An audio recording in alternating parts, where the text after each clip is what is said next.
This is Akashvani. In the program Insight, now we bring you a discussion on progress of Indian universities in global ranking. The participants are M. Jagadesh Kumar, Chairperson of University Grants Commission, and Ramya, Anchor. The QS World University Rankings is a portfolio of comparative college and university rankings which encourages people and informs them about university performance.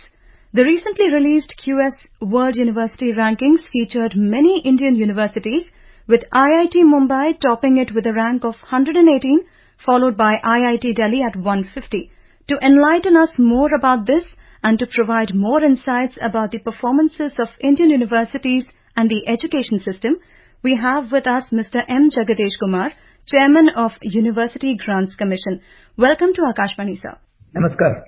Firstly, sir, as I mentioned earlier, Indian universities have seen a rise of 61% this year in their rankings in the QS Global Rankings. Being a professor yourself at IIT Delhi, what changes do you think contributed to Indian universities getting a better recognition worldwide? It is an absolute pleasure to see India's universities and higher educational institutions doing so well in the World University Rankings. Yes. This time, not only 61% of Indian educational institutions have climbed up the ladder in the ranks, 24% of them have also maintained their rank. And for the first time this year, we have two institutions which have ranks 150 or below. Yes. Indian Institute of Technology Bombay and Indian Institute of Technology Delhi. It clearly shows our educational institutions' commitment to achieving excellence in education, research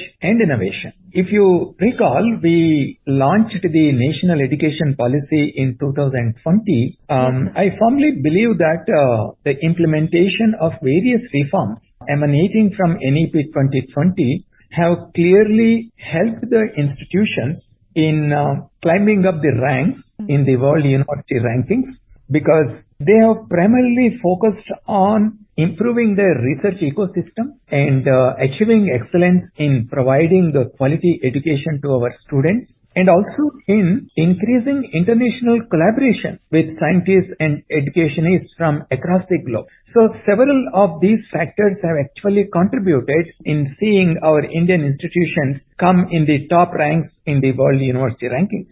And one thing which is very important to ask is, what tools do you think are used for measuring such rankings for universities worldwide? How significant are these rankings in general for India in a global standing, and how reliable do you think are these?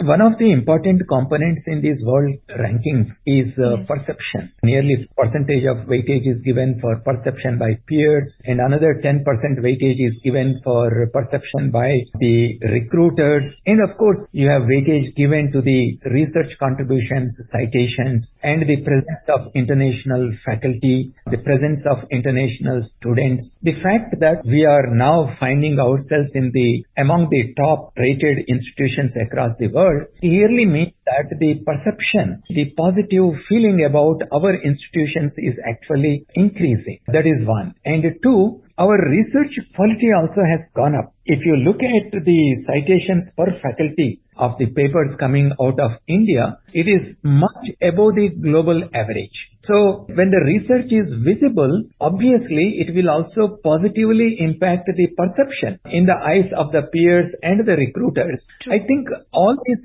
parameters, all these factors have helped our Indian institutions to appear among the top rated institutions in the world. True, sir. While we were talking about international collaborations, in this very QS ranking, Anna University scored a perfect score of 100, closely followed by Indian Institute of Science at 99.9 and IIT Guwahati at 97.6.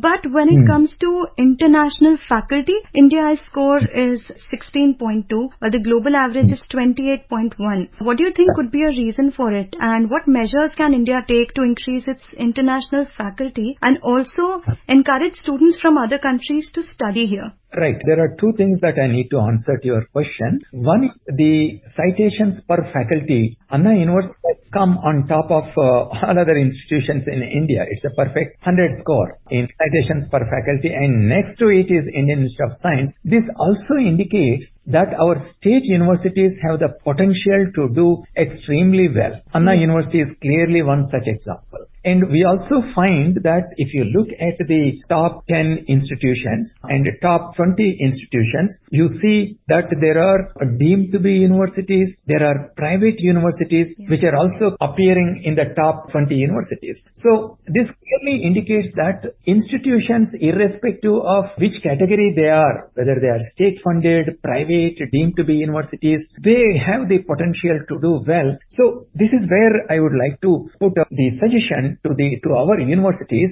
that they need to further improve their collaboration with the international collaborators. They need to further improve their collaborations with our own Indian industries in India. So if they continue to do that, I'm sure the research excellence, the research ecosystem in our institutions will further improve, and many more institutions can really appear in the top bracketed world rankings. Now, coming to the internationalization component, while we do have research collaborations with international institutions, now with the new regulations of UGC, where twinning joint dual degree programs can be offered in collaboration with the international universities. So the international university collaboration is definitely increasing. But we also need inflow of international students into India. So now we have Study India program, and UGC also is taking up several measures to encourage our universities to go around the countries.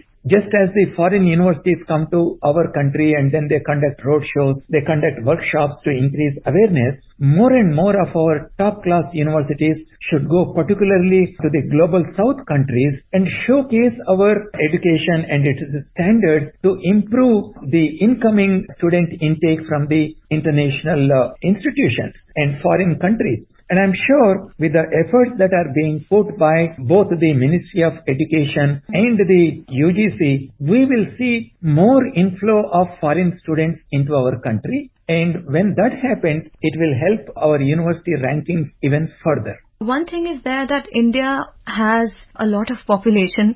That's an understatement. In addition to that, if we add more students to our universities, then what are the challenges that the universities will face when it comes to providing teachers for the number of students? A single teacher will, with the addition of international students, report to more students. So how will the university face these kind of challenges if international students, for example, come to India and start studying?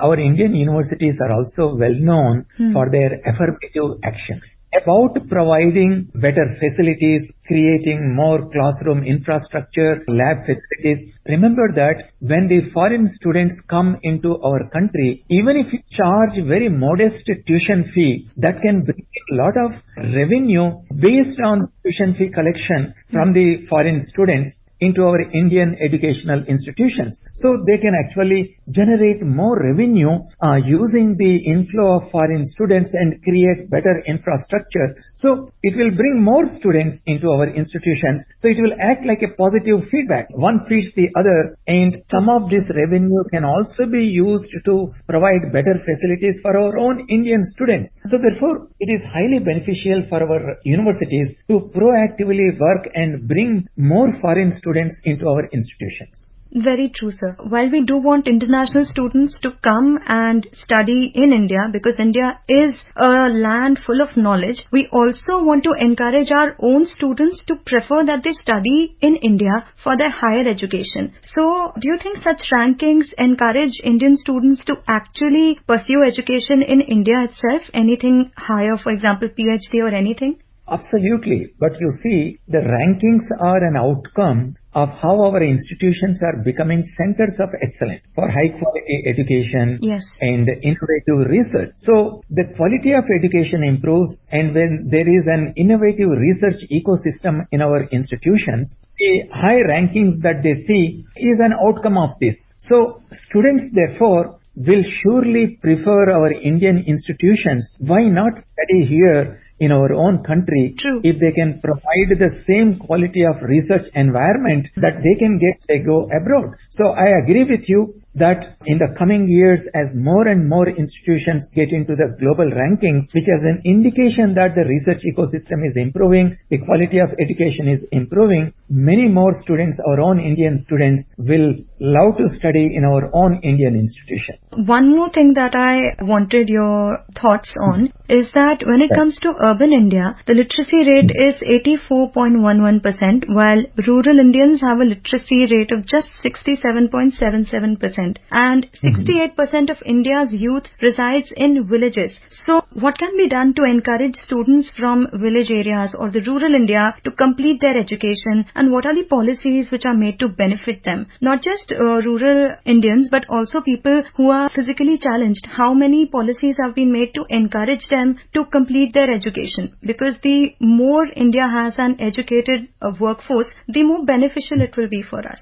Correct. But the literacy percentages that you have given for the rural India and urban India for all age groups.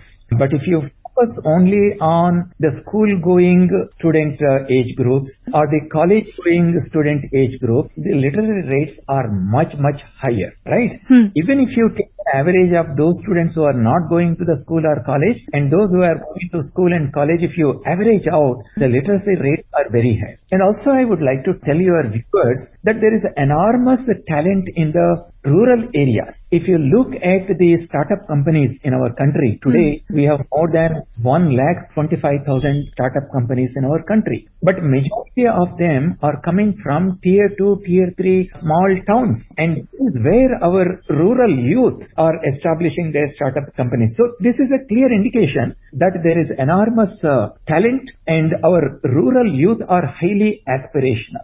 So there are two things that we are doing. One, since many of the rural youth, they come from socio-economically weaker sections, and also majority of our colleges and universities, nearly 60% of our colleges, 45% of our universities are located in the rural areas where they may not have very high quality infrastructure. They may not have teachers who can teach courses in emerging areas. So in order to reach out to those students, now we are promoting online education on a large scale. Today we have more than 80 universities which are offering high quality online programs, and we also have this Swayam portal where we have more than 3,000 courses available to which our students can register, pass the examinations and earn the credits which can be integrated as part of their regular degree programs. So there are several measures that we are taking up at UGC and the Ministry of Education level to reach out to the youth in the rural areas, and particularly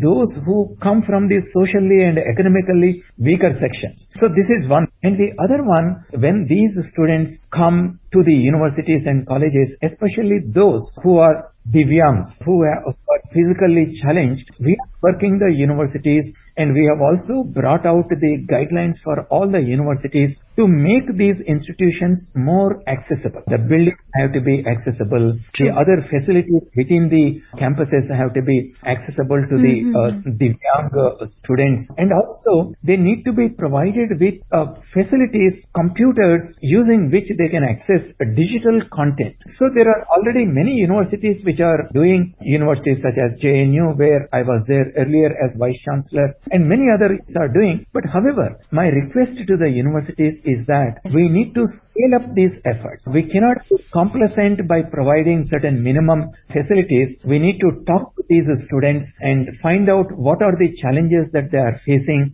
and then ramp up the facilities that we are providing to the students in the institutions. Thank you so much for your valuable inputs and for enlightening our listeners. We hope that India will keep rising up in global rankings to eventually become number one. Thank you so much for joining us, Jagadesh sir. My pleasure, and namaste. Namaste. You were listening to a discussion on progress of Indian universities in global ranking. The participants were M. Jagadesh Kumar, Chairperson of University Grants Commission, and Ramya, Anchor. This program was produced and presented by the News Services Division of Akashvani. You can listen to it on our mobile app, News on AIR. This program is also available on our YouTube channel, News on AIR Official. You may share your feedback about this program through email at airnsdtalks@gmail.com or WhatsApp on 9289094044.